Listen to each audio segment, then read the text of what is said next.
بسم اللہ الرحمن الرحیم۔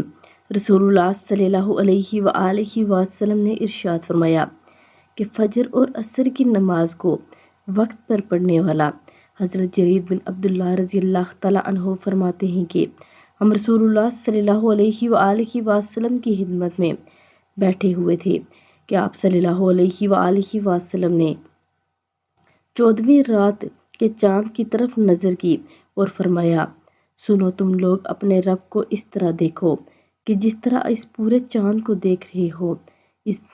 اس کے دیکھنے میں تم بیر نہ لگاؤ گے اگر یہ تم کر سکو۔ یہ سورج نکلنے سے پہلے کی اور سورج غروب ہونے سے پہلے کی نماز میں سستی وغیرہ مغلوب نہ کرو تو تم یہ نعمت عظمیٰ مل جائے گی۔ اس سے مراد فجر اور عصر کی نماز تھی، یعنی فجر اور عصر کی نماز کو وقت پر پڑھنے والے کو اللہ تعالیٰ کا دیدار نصیب ہوگا۔ تو آپ سب بھی اس پر عمل کریں اور ویڈیو کو آگے لازمی شیئر کریں۔ جزاک اللہ خیرہ۔